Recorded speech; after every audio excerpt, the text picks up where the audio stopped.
Hey guys, I'm back making another video. So what I got going on today is I had my my Jungle Green Nintendo 64 that I RGB modded, and there's a new mod by Tim Worthington where they RGB bypass, or they RGB mod the Nintendo 64, and then what they also do is they create like an in-game menu that you can go into, and if you do like a combination on the controller, it has this thing called vid deblur mode, which what it'll do is it will kind of take off that layer of Vaseline that the Nintendo 64 has on a lot of its games. I know in the past I've used that option with the Ultra HDMI, and I've done like the Game Shark codes that are also supposed to enhance, making the pixels sharper and kind of taking off that blurry effect. So this is a Jungle Green Nintendo 64 that I purchased pre-modded off of eBay, because this mod looks like it's pretty involved, and I wasn't going to try to attempt it and figure out, just to source a system and then buy the mod for $100 and then hope I do it right, and figuring out how to run all these wires. I end up just buying a pre-modded one off of eBay. And the nice thing is they not only installed it, but they also recapped the system. And it looks like their mod work is good. And from the listing, one of the nice things was in the listing it had a picture of the inside of the console and everything. So it seemed like a pretty reputable modder. So today it showed up, and I was a little concerned at first because it was in one of those priority shipping boxes, and it didn't look like the box was much bigger than the system. So I was kind of worried that the system would arrive damaged. So I took it out, and fortunately it wasn't damaged at all. So I was happy about that. Making sure I have enough screws. There's one more someplace.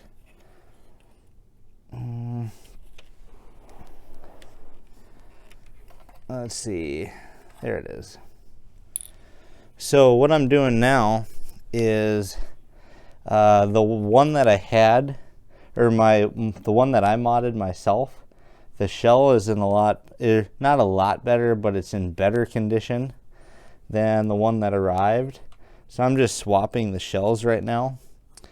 I'm gonna put my better looking one on the Tim Worthington. The other thing was they modded it to take Japanese cartridges by cutting this, and I don't care about using Japanese cartridges, so I'd rather have the unmodified in mine, or in my better one. I'm still gonna keep them both just as a backup, but this is kind of gonna be the premium one. Ooh. Let's see, I gotta get this in the right position. Yeah, that was my problem. The power button wasn't in the right position. And this one that arrived wasn't in bad condition. It's just I want the absolute best combination I can get.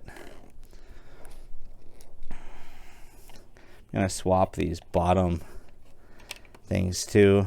It's pretty unnecessary, but the bottom on this is in really good shape. The one that came just kind of had like a little nick on the Nintendo 64 logo. I'm not sure if you can pick it up in the camera. It also had like a couple scrapes on the body of it. So in order to do this, all you need is a game bit screwdriver. And I wasn't sure whether or not I was going to swap the shells, but when I was looking at it, all of the cosmetic stuff that would bother me was on the top. And I knew from taking them apart in the past that it'd be really easy to swap the top shells. So that's what I'm doing here. And this one that I bought on eBay, it didn't come with a power supply or the expansion pack. It came with the regular jumper pack. So I haven't spent the money on getting those yet. So what I'm going to do is just use the one from my other system, because I have a power supply that I have already recapped myself, and I have the expansion pack. I'm just going to put the jumper pack in the other one. I really don't have a need for using two Nintendo 64s, so I'll probably just stick with one recapped power supply and one expansion pack. I'll just hold on to the other system in case this one ever dies on me or something. But it's kind of nice that it's been recapped, because I never recapped the actual Nintendo 64 in my other, or I never recapped the actual system in this other one. So now I got the new one back together with the better top shell and no cut. So I'm putting my red expansion pack in here.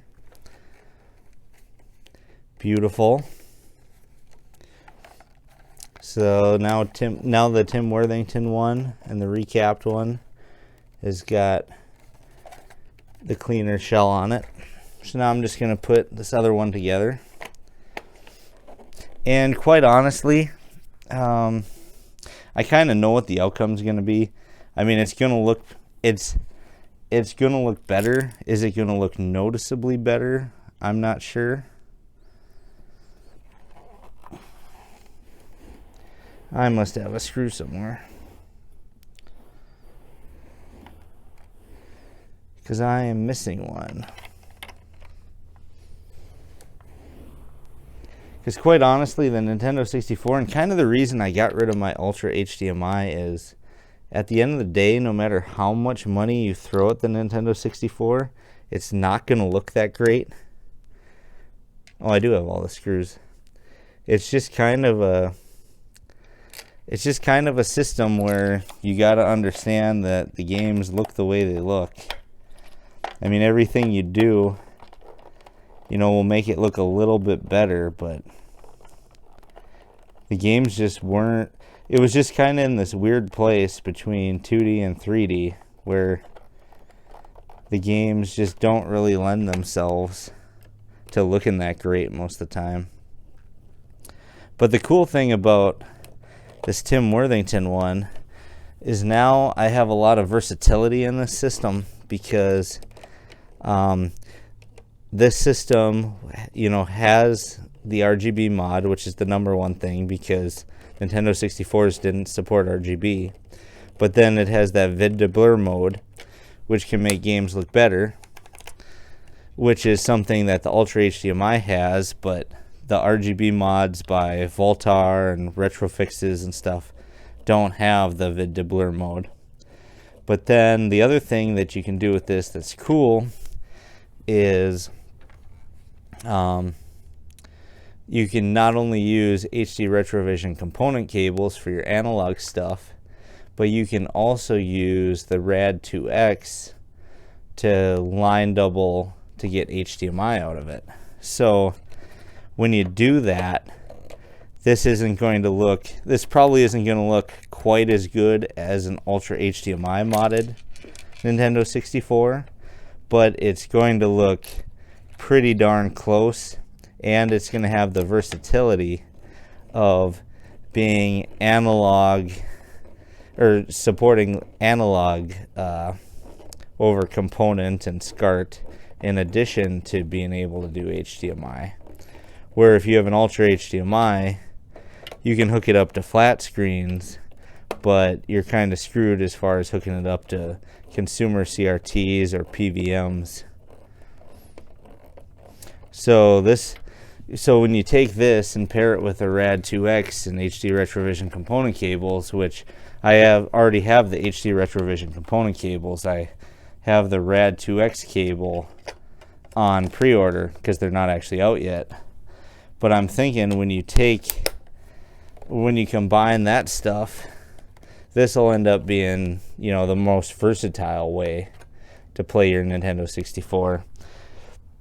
And, you know, in that one scenario where you're on an LCD, it might not look quite as good as the Ultra HDMI, but my guess is it's going to be darn close. So now that I've got it together, I'll take it in the other room and hook it up, and we'll see some gameplay.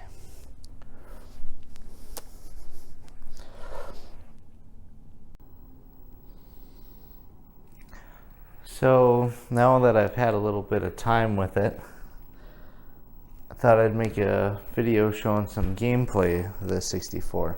So this is the Nintendo 64 with Tim Worthington's RGB mod in it.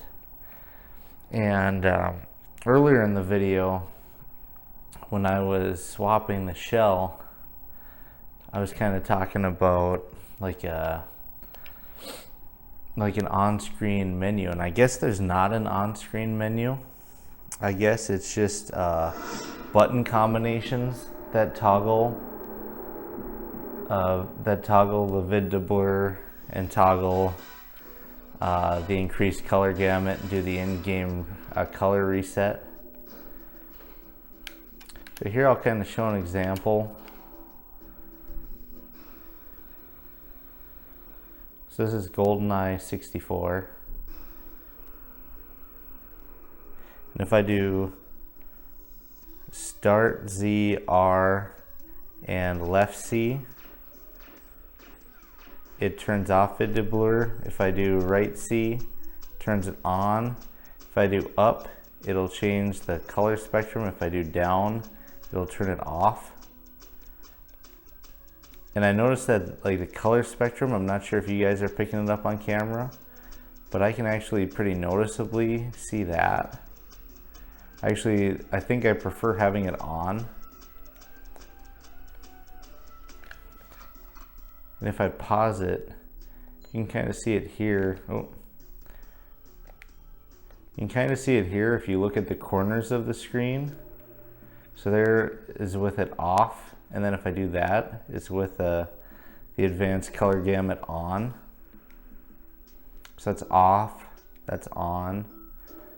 You can really see it in the corners. So that's off, that's on. The vid to blur, I haven't been able to notice in game. And I actually messaged the seller asking them if they knew of a game that would be a good one to spot whether the vid to blur is working, and they didn't have one that they knew of.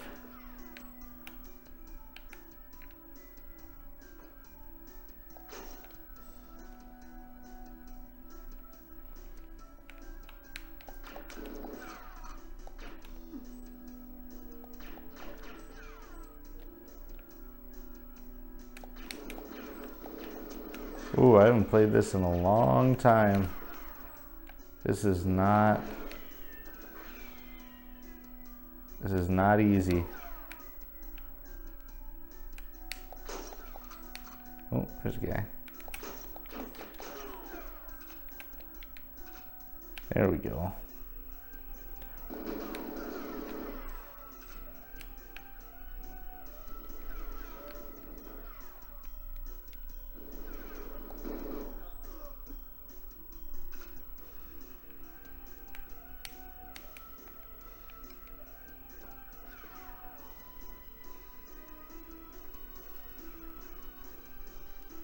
Overall, I think this RGB mod looks really good. Like as far as video quality. And I don't know if it's just because when I turn on that color setting, it's brighter.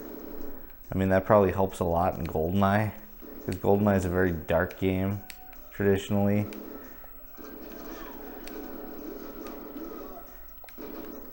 It's almost unplayable if you're playing it on a flat screen because it's so dark.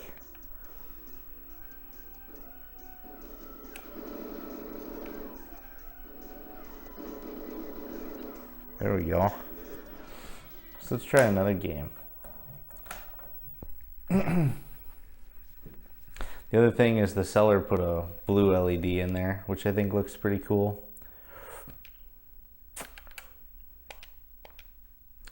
And one of the feet on the bottom were like it'd come off, so the system would kind of rock when I'd put carts in it and stuff. So I just took off the other foot, and I had a bunch of project feet from when I replaced the shell on my OSSC. So I just replaced both the feet on the underside, so the thing's nice and even now.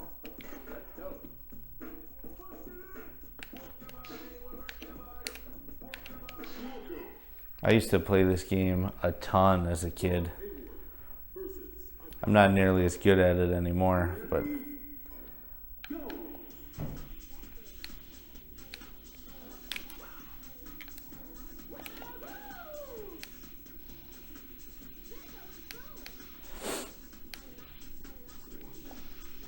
I always liked this game. There's the 1082 on the GameCube. That one is pretty terrible though. I could never get into that one. Ooh.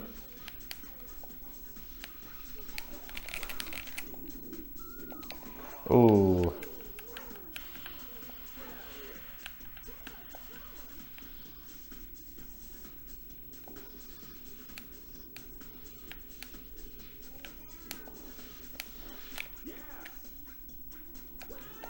Ooh, yeah.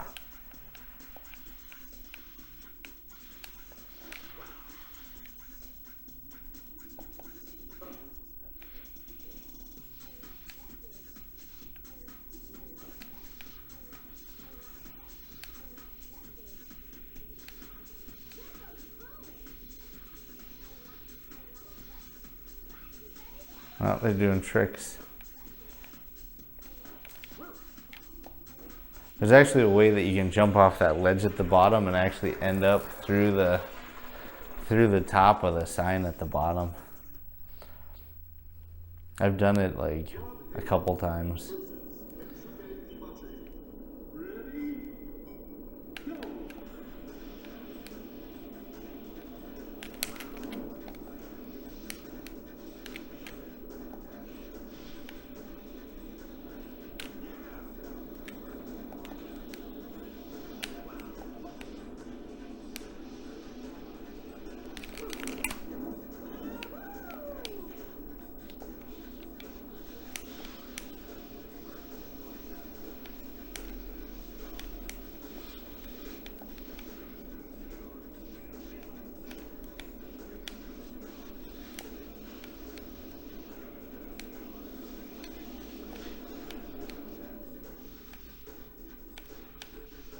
I've probably never played this game in RGB before.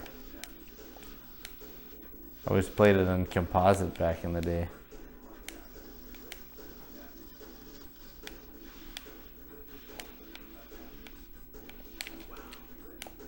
It's a lot of muscle memory. I played this so much.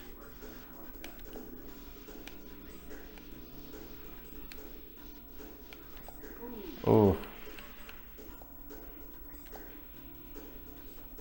These moguls are always tough to go fast down. Like if you try not to do any tricks or try not to go on the side. Because I think what I used to do is always just jump up on the rocks and ride on the rocks. See if I can do this. Didn't quite make it.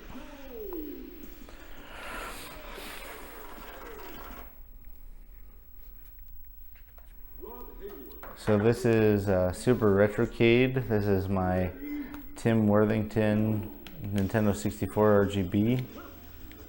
modded 64,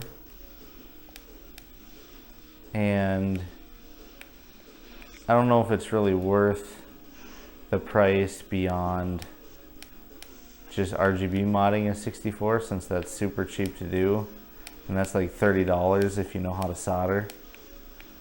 But the cool thing about this is the vid deblur and the advanced color gamut. And I haven't shown this off yet, but you can actually do in-game reset too. Just give me a second here to figure out what the combination is. See, that's doing the colors. Oh no, this actually, see this one I can actually tell vid deblur. So this is off, this is on.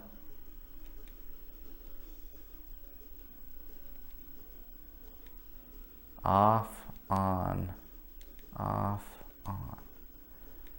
It almost, you know, it almost looks sharper with it off.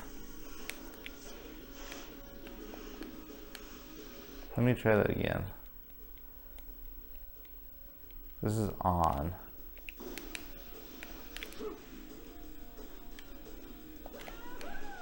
Gotta love this game.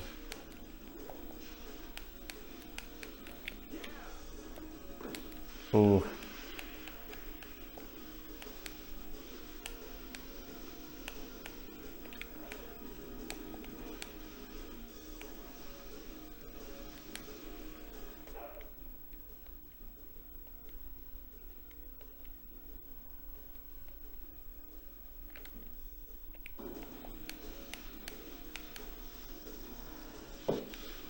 Yeah, so having that vid deblur is pretty cool. The vid deblur and the color thing. I mean, that's kind of the advantage of this over just RGB modding one, is that you get those features and you get the in-game reset. But what's cool is now with the Rad 2X being out, or coming out soon, you'll be able to hook this system up into that and have an HDMI solution. So you'll have one system that does HDMI and RGB in one, opposed to just spending a ton on an Ultra HDMI.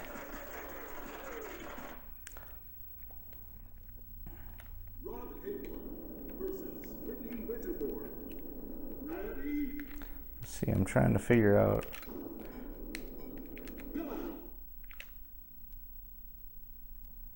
Okay, so I did start A, B, and R at the same time, and that did my in-game reset.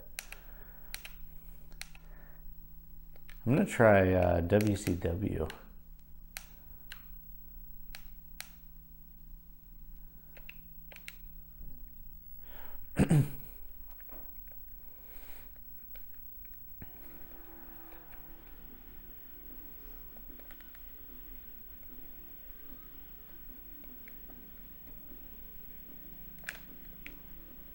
It's like, you don't have a jumper pack, or you don't have a controller pack, so you can't save. It's like, just let me play the game.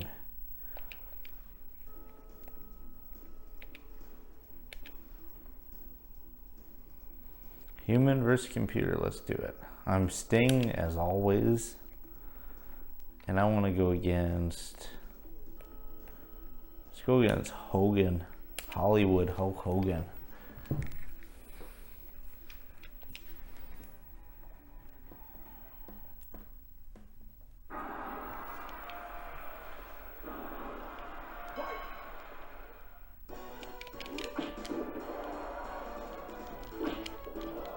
Gotta figure out my buttons here. Okay. Let's grapple.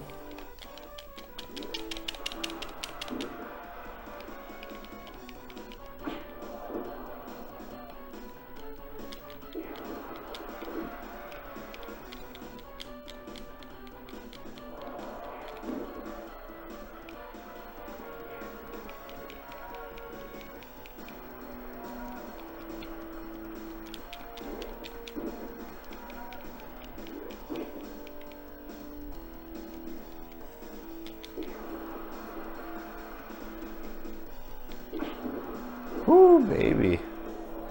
See, that's the evil thing, running against the ropes and then coming over and just hitting them.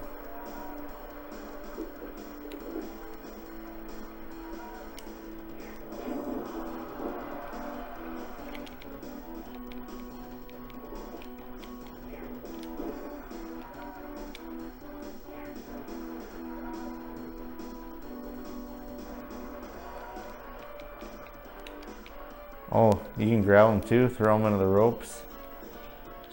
Oh, I wanted to do the stinger splash.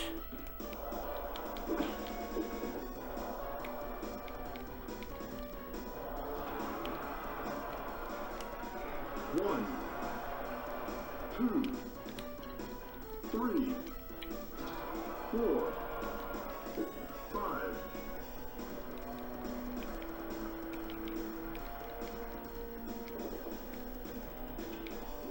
Oh, Hogan.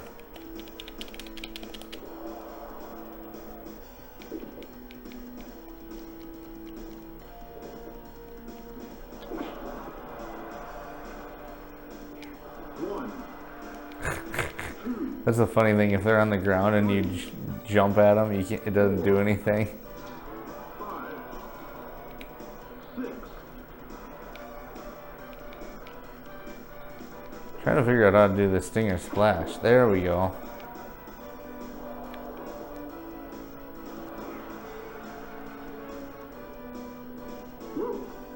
So now I want to...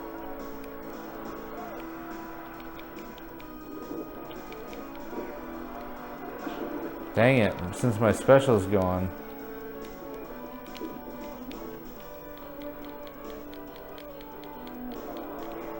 See, I think you want to do a taunt when your special's going, and then it'll let you do your finishing move.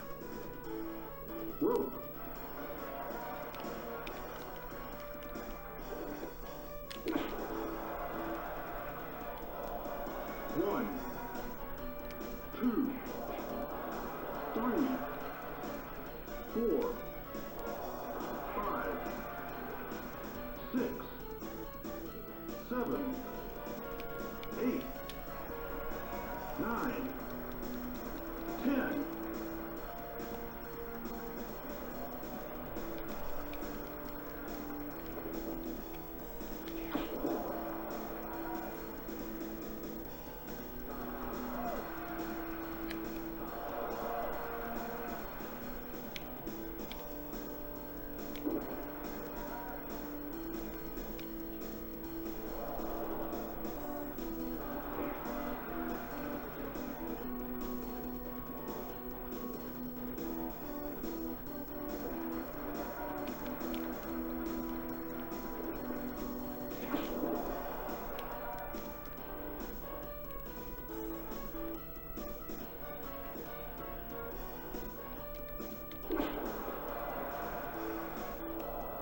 One, two, three, four, five, six.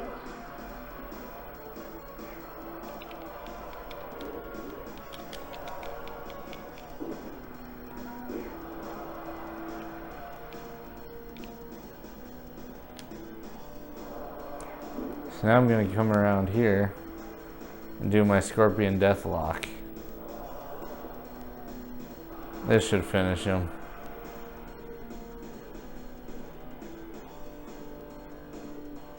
No?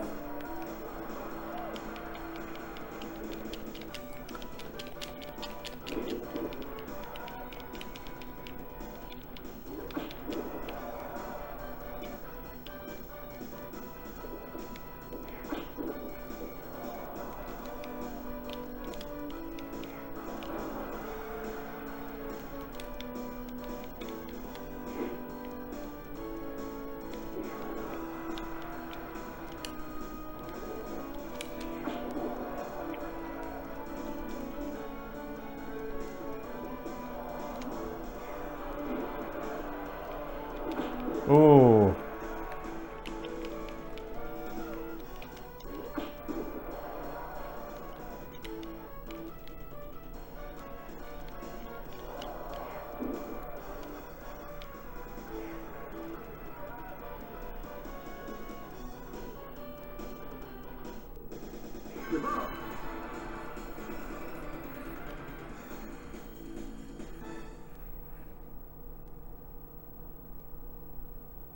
Sting wins. Thanks for watching.